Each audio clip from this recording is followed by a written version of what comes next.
नमस्कार दोस्तों, रिसेंटली देखने को मिल रहा है कि भारत के आरबीआई और इंडोनेशिया की सेंट्रल बैंक के बीच में एक एमओयू साइन हुआ है, जिसके तहत अब इंडिया और इंडोनेशिया के बीच में जितना भी व्यापार होगा और जितना भी पेमेंट होगा, ये सब लोकल करेंसी में होगा। अब कौन कौन से ट्रांजैक्शन लोकल करेंसी के अंदर होने वाले हैं, इनसे भारत को, इंडोनेशिया को क्या बेनिफिट मिलेगा, डी डॉलराइजेशन के अंदर कैसे प्रमोशन होगा, इन सारी चीजों को मैं शुभेंद्र चौहान आप लोगों के साथ में डिस्कस करूंगा। बट उसके पहले आप लोग मेरे साथ C10 टेलीग्राम ग्रुप के ऊपर जुड़ सकते हो। मेरे क्लास की अपडेट, पीपीटी, पीडीएफ सब कुछ आपको मिल जाएगा। इसके अलावा दोस्तों, यूपीएससी सीएससी की तैयारी करना है, इंडिया के टॉप एजुकेटर से अगर आप लोगों को ऑफलाइन क्लास के अंदर पढ़ना है दोस्तों, अनअकैडमी अब केवल ऑनलाइन नहीं है बल्कि ऑफलाइन में भी अनअकैडमी के सेंटर खुल चुके हैं। दिल्ली के करोलबाग मुखर्जी नगर के अंदर, प्रयागराज के सिविल लाइंस के अंदर इंडिया के टॉप एजुकेटर सबसे किफायती रेट के अंदर आपको पढ़ा रहे हैं। अगर आपको लगता है कि आपको भी अनअकैडमी के अंदर जुड़ना है, ऑफलाइन क्लासेस के अंदर पढ़ना है, तो दोस्तों आप लोगों के पास में बहुत अच्छा मौका है। 11 मार्च तक एक ऑफर वैलिड है, जहां पर आप मेरा ये कोड लगाओगे तो आपको अनअकैडमी के ऊपर 40% तक का डिस्काउंट मिलेगा। हर एक कोर्स के ऊपर मिलेगा, आप चाहो तो खुद लगा के देख सकते हो। इमीडिएटली वहां पर डिस्काउंटेड रेट जो है वो बताने लग जाएगा। अब आप कहोगे सर ये कोर्स लेना कैसे है, उसको मैं वीडियो के एंड में बताऊंगा कि इसे कैसे लेना है। आगे बढ़ने से पहले एक सवाल मैं आप लोगों से पूछना चाहूंगा, इंटरनेशनल वुमेन डे 2024 की थीम क्या है? Invest in women, accelerate progress, gender equality today for the sustainable tomorrow, digital innovation and technology for gender equality, think equal, build smart, innovate for change. सही जवाब नीचे कमेंट के अंदर दोगे, जो सही जवाब देगा ना उसके कमेंट के ऊपर मैं हार्ट दूंगा। चलिए दोस्तों, समझने का प्रयास करते हैं इंडिया और इंडोनेशिया के बीच में व्यापार को। पहले या कहूं किसी भी देश के साथ में जो ट्रांजैक्शन होते हैं उसे हम लोग समझने का पहले प्रयास करते हैं। देखो, किसी भी देश के साथ में अगर हमारा व्यापार होता है या कुछ भी ट्रांजैक्शन होता है, वो सब आता है बैलेंस ऑफ पेमेंट में। क्या होता है बैलेंस ऑफ पेमेंट?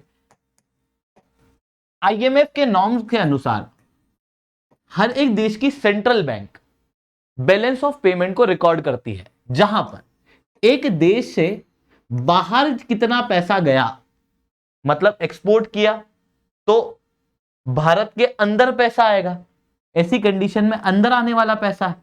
इंपोर्ट किया तो हम पेमेंट करेंगे तो पैसा बाहर जाएगा। कोई भारतीय व्यक्ति बाहर पढ़ाई करने गया है, उसको उसके माँ बाप पैसे भेज रहे हैं तो बाहर जा रहा है। जो भी बाहर जाने वाला पेमेंट है उसको नेगेटिव लिया जाता है, जो भी अंदर आने वाला है उसे पॉजिटिव लिया जाता है और इससे बैलेंस ऑफ पेमेंट बताया जाता है। अब बैलेंस ऑफ पेमेंट में अलग अलग प्रकार के पेमेंट होते हैं। इसे दो अलग अलग अकाउंट के अंदर विभाजित किया जाता है। पहला अकाउंट है करंट अकाउंट और दूसरा है कैपिटल अकाउंट। करंट अकाउंट में आता है गुड सर्विस, मतलब ट्रेड, हम एक्सपोर्ट कर रहे हैं सर्विस का, हम इंपोर्ट कर रहे हैं सर्विस का, वो यहां आएगी। दूसरा कि अगर मैंने बाहर की गवर्नमेंट सिक्योरिटी के अंदर पैसा लगाया, उस पैसे को लगाने पे मेरे को कुछ ब्याज मिला, तो जो ब्याज मिला ना वो करंट अकाउंट में आएगा। पर जो मैंने पैसा लगाया वहां पर और फिर उसके बाद में वो प्रिंसिपल पूरा वापस लिया, वो इन्वेस्टमेंट में आएगा और वो कैपिटल अकाउंट में आएगा। मतलब जो मैंने पेमेंट किया है एफडीआई एफपीआई में, वो क्या है?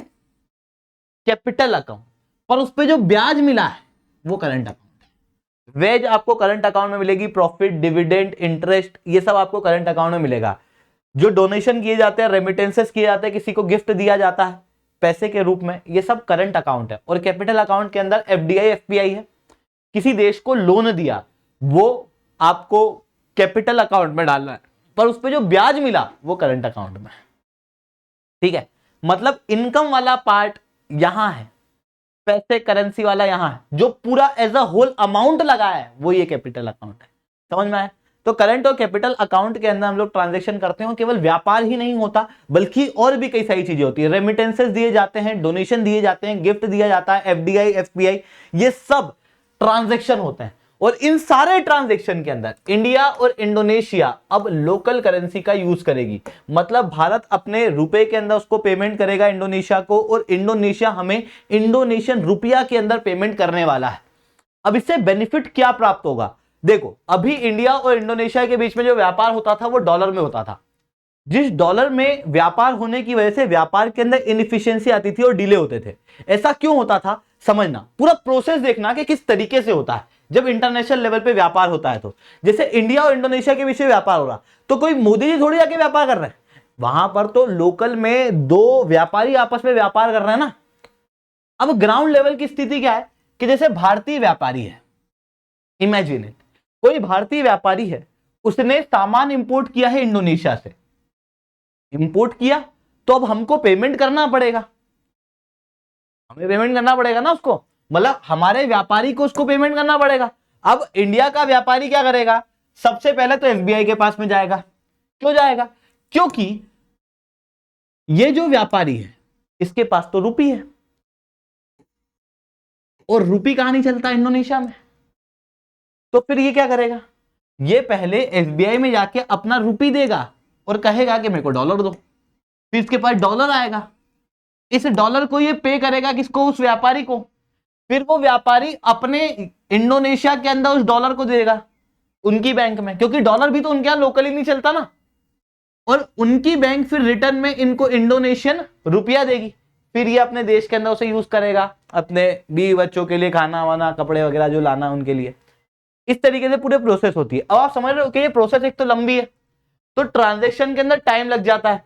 दूसरा कि यहां पर डॉलर से रुपए को कन्वर्ट कराया तो ट्रांजैक्शन फीस लगेगी, यहां पर डॉलर से फिर इंडोनेशियन रुपया में कन्वर्ट कराया तो फिर ट्रांजैक्शन फीस लगेगी, जबरदस्ती के पैसे लगते हैं।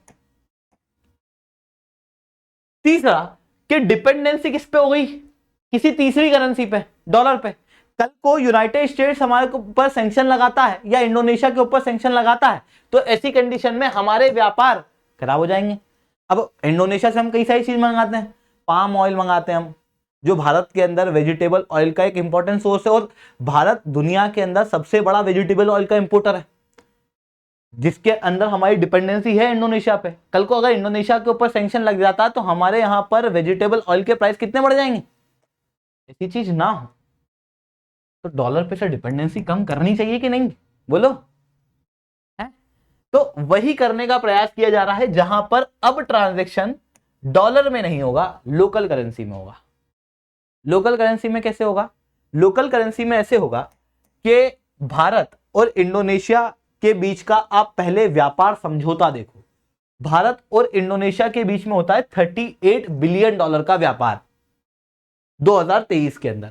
ये केवल व्यापार है, इसके अलावा एफडीआई भी आती है, वहां से लगभग 648.39 मिलियन डॉलर के आसपास अप्रैल 2000 से मार्च 2023 के बीच में भारत के अंदर एफडीआई इंडोनेशिया से आई है।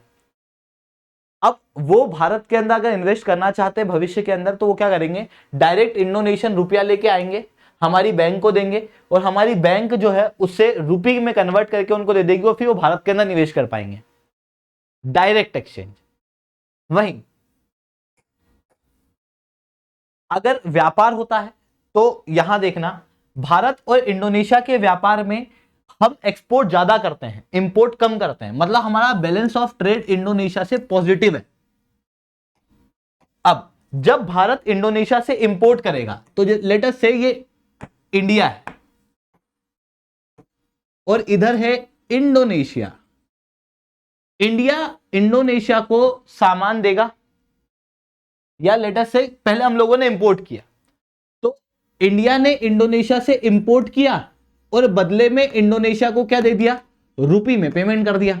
अब इंडोनेशिया इस रुपी का क्या करेगा, भविष्य में भारत के मार्केट के अंदर इन्वेस्ट कर देगा या फिर भारत से इंपोर्ट कराएगा, क्योंकि भारत से उसको भी तो सामान लेना है, तो वो फिर इंपोर्ट करेगा कई सारा सामान।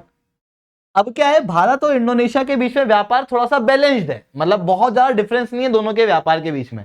ऐसी कंडीशन में दोनों को ही कोई दिक्कत नहीं होगी, और यहां पर क्या होगा, रुपी का प्रमोशन होगा, रुपी जो है वो इंटरनेशनल व्यापार के अंदर ज्यादा यूज आने लगेगा।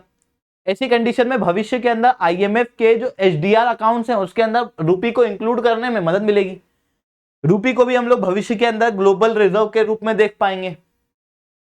तो ये सारी चीजें हम लोगों को यहां पर देखने को मिलेगी। साथ में एक और बड़ा बेनिफिट क्या होगा, जैसे मैंने आपको बताया कि भारत से ज्यादा पैसे नहीं जाते, हम ज्यादा एक्सपोर्ट करते हैं, मतलब भारत में पैसा ज्यादा आता है इंडोनेशिया के व्यापार के केस में। ऐसी कंडीशन में इंडोनेशिया भारत को जब उनके रुपया के अंदर पेमेंट करेगा तो भारत के फॉरेक्स रिजर्व डाइवर्स होंगे। अभी तक हमारा जो फॉरेक्स रिजर्व है वो डॉलर डोमिनेटेड है, हमारे फॉरेक्स रिजर्व के अंदर अधिकतर आपको डॉलर ही देखने को मिलेगा। अब ये डॉलर कैसे आया या फॉरेक्स रिजर्व कैसे कन्वर्ट हुआ वो भी समझ लो। जैसे भारत का बैलेंस ऑफ पेमेंट है, मान लो पॉजिटिव है लेटेस्ट से, तो क्या हो रहा है, दुनिया भर के जो लोग हैं वो भारत में आके पेमेंट कर रहे हैं, लेटेस्ट से डॉलर के अंदर कर रहे हैं। अब डॉलर भारत के मार्केट में ज्यादा हो गया तो डॉलर क्या होगा, स्ट्रांग होने लगेगा अचानक से, सॉरी डॉलर जो है वो कमजोर होने लगेगा अचानक से, क्योंकि डॉलर की सप्लाई बढ़ गई ना मार्केट में। अब जब डॉलर की सप्लाई मार्केट के अंदर बढ़ गई तो डॉलर कमजोर होगा, रुपया मजबूत होगा, भारत के एक्सपोर्टर को नुकसान होगा। ऐसी कंडीशन में आरबीआई क्या करेगी, मार्केट से डॉलर खींच लेगी और रुपया सप्लाई कर देगी। जब रुपए का सप्लाई बढ़ने लगेगा तो रुपया वापस से वीक होने लगेगा, डॉलर जो है वो मजबूत होने लगेगा, और जो आरबीआई ने डॉलर लिया मार्केट से वो फॉरेक्स रिजर्व में डाल देगा। सिमिलरली रुपये का भी होता है। जैसे आपने अगर इंडोनेशिया से व्यापार किया और इंडोनेशिया ने आपको इंडोनेशियन रुपया के अंदर पेमेंट कर दिया, तो आप क्या करोगे, बैंक के पास में जाओगे, बैंक में जाके इंडोनेशियन रुपया को कन्वर्ट कराओगे रुपये के अंदर। अब बैंक क्या करेगी, उसी इंडोनेशियन रुपया को आरबीआई को देगी और फिर आरबीआई फॉरेक्स रिजर्व में डाल देगी। तो इस तरीके से हमारे फॉरेक्स रिजर्व क्या हो सकेंगे, डाइवर्सिफाई हो सकेंगे, क्योंकि अभी तक डॉलर आता था, अब डॉलर नहीं बल्कि इंडोनेशियन रुपया आएगा। ठीक है, तो ये सारे बेनिफिट हम लोगों को यहाँ पर प्राप्त होंगे। आई होप आप लोगों को ये सारी बातें समझ में आई होंगी। लेक्चर अच्छा लगा हो तो लाइक करना, लेक्चर बहुत अच्छा लगा हो तो नीचे 7 से 10 कमेंट करना। यूपीएससी सीएससी की तैयारी करना, इंडिया के टॉप एजुकेटर से ऑफलाइन क्लासेस के अंदर पढ़ना। दोस्तों आप लोगों के पास में बहुत अच्छा मौका है, अब अनअकैडमी ऑफलाइन आ चुका है। अगर आपको हमारे कोर्स परचेस कर रहे हैं तो आप लोगों के लिए फाउंडेशनल कोर्स है। अगर आप 2025-26 के लिए तैयारी कर रहे हो, अगर आप 2024 के लिए तैयारी कर रहे हो तो प्रीलिम्स का क्रैश कोर्स है, करंट अफेयर्स इकोनॉमी के कैप्सूल कोर्सेज हैं, आप उसके अंदर भी इनरोल कर सकते हो। इसके अलावा अभी एक पॉडकास्ट आया है, जस्ट लॉन्च हुआ है, कि कैसे यूपीएससी सीएससी को क्रैक करते हैं। 2024 प्रीलिम्स की स्ट्रेटेजी डिस्कस की गई है टॉपर्स के द्वारा, आप चाहो तो इसे भी देख सकते हो, पाथ फाइंडर चैनल के ऊपर ये है। इसके अलावा अगर आपको हमारा सेंटर देखना है तो इस वीडियो को एंड तक देखना है।